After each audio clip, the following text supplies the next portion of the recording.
हर हर महादेव, जय माता दी। जितना आवश्यक है पूजा करना, उतना ही आवश्यक है लक्ष्मी पूजन की चौकी को सही स्थान पर हटाना और सही तरीके से विसर्जित करना। नहीं तो माता लक्ष्मी चंचल है और वह चली जाती हैं और आपकी पूजा पाठ खंडित मानी जाती है। तो ध्यान से सुनिएगा, पूजा की चौकी आपको कब हटानी है, कौन सी सामग्री का किस स्वरूप में विसर्जन करना है, साथ ही गोवर्धन पूजा भाई दूज कब है, इसकी भी जानकारी आप वीडियो में लेंगे। अंत तक बने रहिएगा।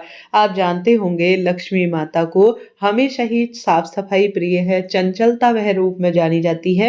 ऐसे में जो भी आपने सरल, छोटी, बड़े विस्तृत रूप में पूजन किया है, आप माता रानी के आगे भूल चूक के लिए क्षमा प्रार्थी होइएगा और कहिएगा, हे माँ भगवती कि स्वरूप माँ लक्ष्मी मेरे घर पर ही स्थिर रूप में वास करें। आज इस स्थान से लेकर मैं आपको अपने मंदिर पर रख रही हूँ, वहां आप वास करें। इस चौकी को हटाना पड़ेगा, ऐसी आपको विनम्र प्रार्थना करनी है। और कभी भी कोई भी घर पर मेहमान आता है तो जूठे मुंह उन्हें विदा नहीं किया जाता।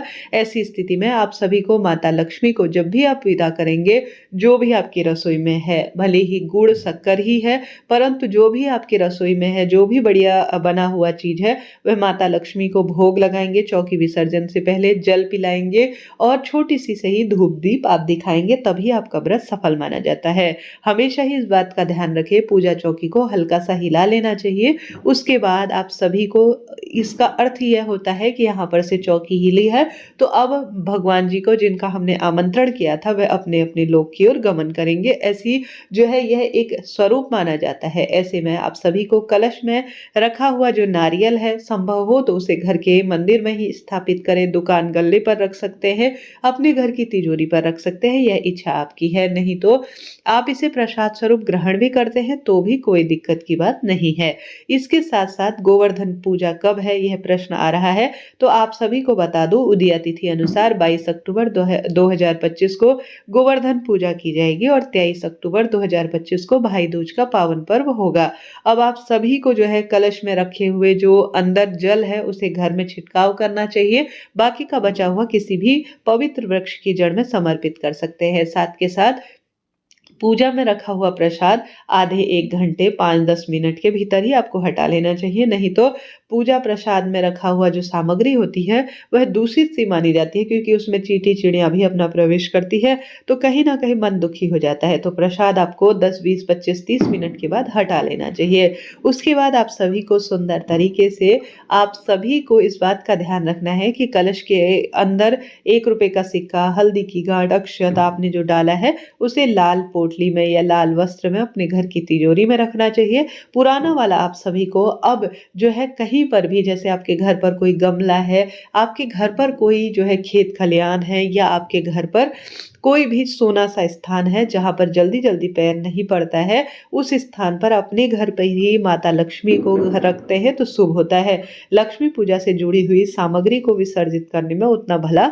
नहीं माना जाता। ऐसी स्थिति है कि आप सभी घर से बाहर नहीं जा सकते, तो आप जो है ऐसा कर सकते हैं कि कहीं आसपास आपके नदी है तो, परंतु आजकल इन चीजों से दोष ही लगता है। पैरों में चीजें आती हैं, पीपल इत्यादि के नीचे रख सकते हैं, तो वहां पर कहीं ना कहीं चीजें यहाँ वहां बिखरती हैं तो मन दुखता है। ऐसी स्थिति में हमारे घर की ही लक्ष्मी घर पर ही रहे, ऐसी स्थिति में आप अपने घर के गमले में खाद बनने के लिए फूल, पत्ती इत्यादि को रख सकते हैं। जो रुई की बत्ती होती है उसे भी अपने घर के गमले ही में छोड़ दीजिएगा। और दीपक तो कई बार प्रयोग में लिए जा सकते हैं। जो आपने कलश के नीचे चावल रखे हैं उसे आप थोड़ा अपने घर की तिजोरी, भंडार घर में रखें, बाकी का आप चींटी चिड़िया को या स्वयं भोजन के प्रयोग में ले सकते हैं, कोई दिक्कत की बात नहीं है। और साथ के साथ माता लक्ष्मी की मूर्ति विसर्जित नहीं की जाती, अपने पास ही रखी जाती है। सुपारी इत्यादि कोई खाने वाला है या गोपवित्र पहनने वाला है तो वह पहन लेते हैं तो बहुत बढ़िया है। गन्ना आपने रखा है तो उसे प्रसाद स्वरूप ग्रहण कर लिया जाता है। साथ के साथ आप सभी सुहाग सामग्री समर्पित किए हैं तो स्वयं ही उसे पहन लीजिएगा। घर की लक्ष्मी उसे धारण करती है तो शुभ माना जाता है। लक्ष्मी पूजा में प्रयोग हुई सामग्री को बाहर नहीं दिया जाता है, बस भोग प्रसाद इत्यादि जरूर से पड़ोसियों में, सभी जनों में वितरित किया जाता है, जो कि अति उत्तम ही माना जाता है।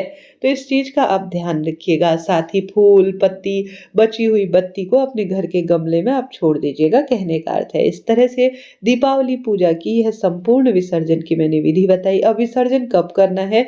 विसर्जन आप दूसरे दिन कर सकते हैं, कोई दिक्कत नहीं। अगर आपने 20 को दिवाली मनाई है तो 21 तारीख को आप विसर्जन कर सकते हैं, कोई दिक्कत नहीं।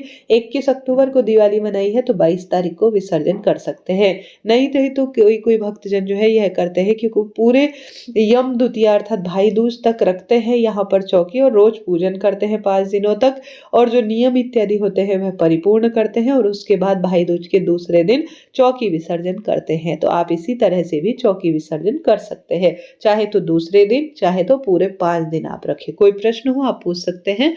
आपका अपना चैनल है। राधे राधे, जय श्री कृष्ण।